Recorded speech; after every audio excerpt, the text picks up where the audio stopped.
The scene that almost destroyed Indiana Jones was never meant to be seen. Hidden for decades, the controversial footage shows Indy doing something so impossible. Even Harrison Ford begged Spielberg to cut it. Now, after 40 years, the truth emerges: how a $250,000 mistake created the biggest plot hole in movie history, and why fans are still demanding answers about what really happened on that Nazi submarine. The story of Indiana Jones started with George Lucas, who loved adventure stories as a kid. He grew up watching old action serials from the 1930s and 1940s, where brave heroes traveled to exotic places, dodged traps, and fought villains. He wanted to bring that same excitement to modern audiences. He imagined a character who was part James Bond, part classic explorer, someone rough and tough, but also smart and resourceful. One of his biggest inspirations, Scrooge McDuck. The Uncle Scrooge comics, where the duck searched for treasure in ancient ruins, directly influenced Raiders of the Lost Ark. One story even had a scene just like Indy's famous idol swap. But Indiana Jones wasn't just inspired by fiction. Lucas also looked at real-life adventurers. One of the biggest influences was Roy Chapman Andrews, an explorer from the 1920s who searched for dinosaur fossils in the Gobi Desert. He wore a fedora, carried a pistol, and looked just like the kind of hero Lucas wanted to create. But the name? That came from Lucas's pet dog, Indiana. The same dog had already inspired Chewbacca in Star Wars. Originally, the character was named Indiana Smith, but Spielberg thought it sounded ridiculous. While they were in Hawaii in 1977, Lucas casually suggested Jones instead. Spielberg immediately agreed. Years later, they even made a joke about it in The Last Crusade, when Indy's dad says, "We named the dog Indiana." Spielberg always wanted to direct a James Bond movie. In 1977, he tried twice, but the producers turned him down, saying he was too young. He was frustrated and told Lucas about it while they were on vacation. Lucas smiled and said, "I've got something better than Bond." He told Spielberg about his idea for The Adventures of Indiana Smith. Spielberg loved it and called it James Bond without the gadgets. They made a deal with Paramount that gave Lucas full control over sequels, while Spielberg promised to keep the budget low. To save money, Spielberg shot Raiders fast, just 73 days instead of the planned 85. He reused Star Wars sets, filmed entire scenes in a single day, and kept Indy in the same outfit for most of the film so they wouldn't have to design extra costume. The name Indiana Smith stayed for a while, but Spielberg never liked it. The early scripts showed Indy as a rough adventurer who sometimes took treasures for himself, inspired by real-life archaeologists like Hiram Bingham, who uncovered Machu Picchu while taking its artifacts. But Spielberg worried that made Indy seem too selfish. He wanted the character to care about history, not just chase after fortune. Lucas liked the idea of Indy being a bit of a gunslinger, someone who shoots first, but Spielberg wanted him to be more of a hero. They found a balance. Indy would be tough, but deep down, he would always do the right thing. The final name change to Jones happened after a long debate. Lucas later joked, "I didn't care if we called him Peanut Butter Sandwich. I just wanted to make the movie." Casting Indiana Jones was a mess. Spielberg's first choice was Tom Selleck, the star of Magnum P.I. Selleck even did a full screen test, wearing the hat and jacket, but at the last minute, CBS wouldn't let him leave his TV contract, and he had to drop out. Lucas was desperate and even called the network, begging them to let Selleck go, but they refused. With only 3 weeks before filming, they needed a new lead. Lucas didn't want Harrison Ford because he had already played Han Solo, and Lucas was afraid people would always associate him with Star Wars. But Spielberg fought for him. Ford was paid just $1 million,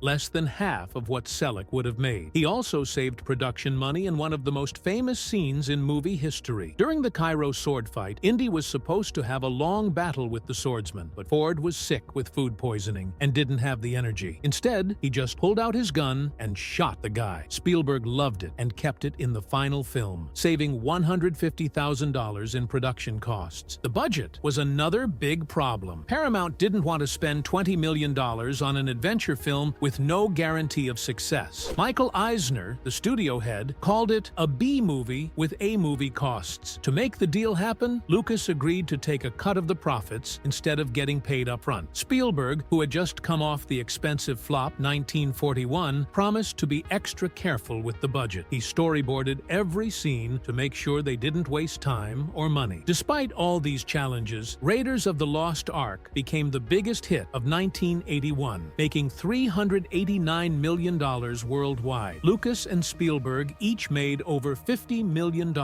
while Paramount's profit share dropped to just 12%. The movie proved that big adventure films didn't need massive budgets to be successful. Spielberg later joked, "We made a $40 million movie for half the price." And nobody noticed. But there was a scene that caused a lot of talking. Indiana Jones does something completely impossible in Raiders of the Lost Ark. He hangs onto a Nazi submarine's periscope as it travels across the sea. The problem? Submarines don't stay above water. They dive deep, and their periscopes go down with them. But in the movie, Indy somehow survives 72 hours on the periscope without drowning. The film never explains it. Fans were left wondering, how did he breathe? Why didn't the crew see him? People kept talking about this scene for years. In 2008, the New York Times called it one of the biggest movie plot holes ever. Scientists even calculated that Indy would need superhuman grip strength to hold on while the sub moved at full speed. Spielberg later admitted he knew it didn't make sense, but he was in a rush to finish the movie. Fans tried to come up with explanations. One theory said the submarine never actually went underwater. That turned out to be true. Cut footage showed that the U-boat stayed on the surface the whole time. Originally, there was a short scene explaining this. It showed Indy tying himself to the periscope with his whip. This actually made sense. Before World War II, submarines mostly traveled above water to save fuel because their engines couldn't run underwater for long. The Nazi sub in the movie was going over 1,200 kilometers to a hidden island, so it probably wouldn't have dived. The 1981 Raiders comic even included this explanation, showing Indy losing his hat and whip during the trip. But when Spielberg filmed it, it looked ridiculous. Harrison Ford struggled to stay on a fake periscope, and test audiences laughed at how bad it looked. Spielberg cut the scene. It saved $250,000, but it left a massive plot hole. Spielberg later said he regretted cutting the scene. In a 1999 DVD commentary, he admitted it was the one thing he wished he had done differently. Then, in 2012, a grainy VHS copy of the deleted footage leaked online. It got over 2.8 million views on YouTube. Paramount saw the hype and released storyboards of the scene in a Raiders Blu-ray. The joke even made it into Indiana Jones and the Dial of Destiny in 2023, where a young Indy says, "Don't ask about the submarine." In the end, the scene doesn't make sense, but fans love it anyway. It's part of what makes Indiana Jones feel like a legend. Harrison Ford himself defended it, saying, "The audience wants to believe he's indestructible. Why ruin it with math?" But that wasn't the only scene. In Indiana Jones and the Temple of Doom, 1984, there was one scene that audiences could never forget. Mola Ram, the leader of a mysterious cult, performs a shocking ritual where he appears to remove a man's heart using supernatural powers. The victim, still alive, is lowered into a fiery pit, surrounded by chanting followers. The scene was intense, unlike anything people had seen in an adventure film before. The special effects were groundbreaking for the time. The filmmakers used a rubber chest piece and reversed the footage to create the illusion of the wound magically sealing itself, but it was so unsettling that some TV versions removed the heart completely, making Mola Ram's actions look more like a mysterious ritual rather than anything graphic. Behind the scenes, the actor playing the victim was actually lowered over real fire. The reaction to this scene played a huge role in changing movie ratings forever. Parents and critics argued that the film was too intense for children, but not extreme enough for an adults-only rating. As a result, Hollywood created a brand new category, PG-13. The movie also introduced a darker storyline about child labor, something rarely seen in big adventure films. In the story, a group of children is taken from their village and forced to work in underground mines, searching for mystical stones. The scenes, featuring young actors in dimly lit tunnels, showed them struggling under the orders of the cult leader. While the movie was meant to be fantasy, some people felt it touched too closely on real-world history. In the 1800s, British officials had accused a secret society in India of wrongdoing, but the movie turned this into a dramatic, fictionalized version that felt much harsher. Some critics felt the story used the suffering of children too casually, making it just another challenge for Indiana Jones to overcome. A particularly intense moment showed Short Round, Indy's young sidekick, trying to escape while being treated unfairly by the cult members. Scenes like this, combined with the film's overall intensity, led some countries to limit its release. The Indian government even banned it, believing it presented an inaccurate and exaggerated view view of their culture. Another scene that raised eyebrows was the dinner sequence at Pancot Palace. Indiana Jones and his friends are served a bizarre meal, including dishes like monkey brains, live baby snakes, and soup with unusual ingredients. These foods had no real connection to Indian cuisine, but the scene made it seem like a strange and exotic custom. Years later, Spielberg admitted that these ideas came from old myths rather than reality. Hindu groups were also upset about how the film portrayed a well-known religious figure. In the story, the cult worships Kali, a deity traditionally seen as a protector. But in the movie, this group is shown as dangerous and violent, which didn't sit well with many viewers. Even Amrish Puri, the actor who played Mola Ram, had concerns about taking the role. He only agreed after Spielberg convinced him that it was just a fictional story. The controversy became so heated that the filmmakers had to change their shooting plans. Instead of filming in India, they built sets in Sri Lanka to finish the movie. Even decades later, people still discuss whether Temple of Doom was a bold, creative choice or a misrepresentation of history and culture. Looking back, Spielberg admitted that Temple of Doom was the Indiana Jones movie he liked the least. He said the darker tone of the film came from a difficult time in his life, including his divorce. He also believed that George Lucas, who co-wrote the story, was in a negative headspace while working on the script. Spielberg later said he regretted some of the racial stereotypes in the film, though he defended its intense moments, saying that adventure stories need powerful villains. He also pointed out that the cult in the movie was not meant to be historically accurate, just a fictional enemy for Indiana Jones to fight. Meanwhile, the sword fight in Raiders of the Lost Ark was supposed to be a big, exciting scene. Indiana Jones wasn't just going to pull out a gun and end it in a second. Originally, he was going to fight a master swordsman in a long, action-packed duel that lasted nearly 10 minutes. He would use his whip to block attacks, grab the sword mid-swing, and even use things in the market, like hanging meat, to defend himself. The swordsman wasn't just some random thug. In the script, he was actually working for the Nazis, trying to stop Indy from finding Marion. The actor, Terry Richards, spent weeks training for the fight, learning complicated moves, including a 10-hit combo designed to make Indy look completely outmatched. Spielberg wanted it to feel like an old-school adventure movie, mixing danger with a little humor. But then, everything changed. Tunisia was brutal, the heat was unbearable, and the filming conditions were rough. Harrison Ford got sick, really sick. He drank bad water and ended up with dysentery, which meant he was dehydrated, weak, and constantly running to the bathroom. By the time they were supposed to shoot the fight, Ford could barely stand for more than 10 minutes at a time. Spielberg didn't want to change anything. The studio had already spent $150,000 preparing for this fight, but Ford was exhausted. At one point, he looked at Spielberg and said, "Why don't we just shoot the guy?" That joke ended up changing movie history. They shot two versions, one with the full fight and one where Indy just pulls out his gun and shoots the swordsman. When Spielberg watched both, he realized something. The gun scene wasn't just funnier, it fit Indy's character perfectly. He wasn't the kind of hero who wasted time on fancy fights. He was smart. He did whatever it took to survive. The new scene also saved 3 full days of filming and cut $250,000 from the budget. Ford wasn't the only one suffering in Tunisia. Almost 80% of the cast and crew got sick. Even the film's cinematographer, Douglas Slocum, was working while hooked up to an IV. But despite everything, they finished the movie, and that quick gunshot became one of the most famous moments in action movie history. Some parts of the original fight were actually filmed before Spielberg scrapped it. Behind-the-scenes footage shows Indy swinging from a market stall, Terry Richards doing a backflip to avoid the whip, and even a funny moment where the swordsman accidentally slices through a butcher's meat, making the butcher bow in gratitude. The full fight never made it into the movie, but pieces of it still exist. The Raiders of the Lost Ark comic from 1981 included a version where Indy disarms the swordsman instead of shooting him, and in 2012, some rehearsal footage appeared on the Raiders Blu-ray, showing Ford and Richards practicing the fight. Fans have been obsessed with this deleted scene for years. In 1999, someone sold a VHS of the rehearsal footage for $500 on eBay. In 2003, 12,000 fans signed a petition asking for a version of the movie that included the full fight. When the 2012 Blu-ray came out, a short clip of the deleted scene went viral, getting over 2 million views in a week. In 2023, people used AI to clean up the old footage and started debating all over again about whether Spielberg made the right call. Some fans even believe that Lucasfilm destroyed the footage so it wouldn't mess up later movies, where Indy's whip fights were more important. Moreover, in Indiana Jones and the Kingdom of the Crystal Skull,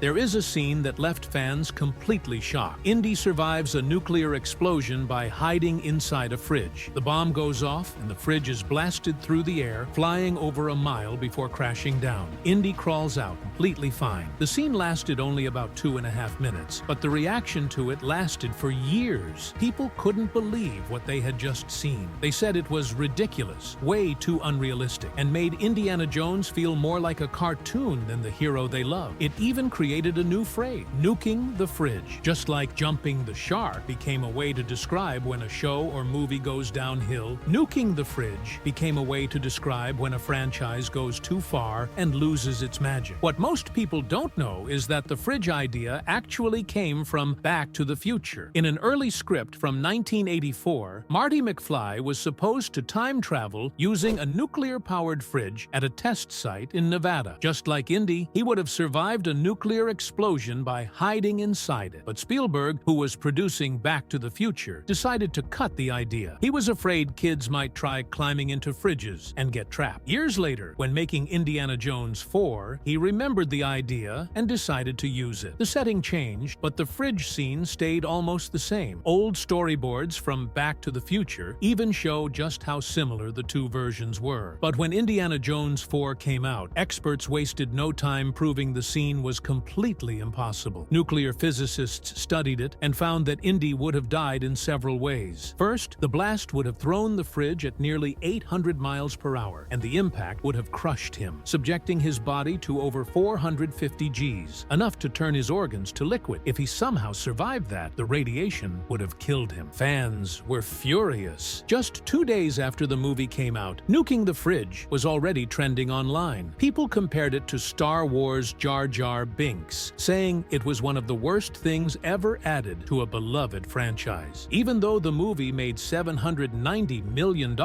audiences were disappointed. Years later, Spielberg admitted he regretted the scene. In 2011, he said, "I take full responsibility. Harrison Ford told me, nobody will buy this, but I pushed it anyway." At first, he didn't mind that Nuked the Fridge became a meme, but later, he realized it had actually hurt the Indiana Jones franchise. Lucas, however, refused to admit any fault. He even said he had a 6-inch thick dossier of scientific proof that the scene could happen, but physicists laughed it off as nonsense. Then there was a deleted scene in Raiders of the Lost Ark that would have explained something important about the Ark. In the movie, Indy and Salah go to see Imam in Cairo, but part of their conversation was removed. Imam originally read a warning from the staff of Ra's headpiece that said, "If you touch the Ark, you die. If you look at the Ark when it is opened, you die." This was filmed, but later cut to keep the movie moving faster. Because of that, a big question was left unanswered. How did Indy know to close his eyes at the end? The missing scene would have made it clear that he had already been warned. There was also a deleted comedy scene with Salah that never made it into the movie. At one point, he was supposed to help Indy escape from the map room by lowering a rope, but he lost it, so he had to think fast. He ended up stealing bed sheets and a Nazi flag to use as a makeshift rope. In one take, he even spilled boiling tea on a young German soldier by accident. John Rhys Davies, who played Salah, made up some of his lines on the spot, and his performance was so funny that Karen Allen and producer Frank Marshall couldn't stop laughing. But Spielberg cut the scene because it didn't match the serious tone of the movie. Rhys Davies later said it was the funniest thing I've ever done, even though some of these scenes were cut. Raiders of the Lost Ark still became one of the greatest adventure films ever made. The melting faces at the end were created with 17,000 watts of light and 12 tons of clay to make them look real. The ghostly spirits flying around were actually drawn by hand, traced over real dancers to make them move in a creepy way. The whole sequence cost over $1.2 million,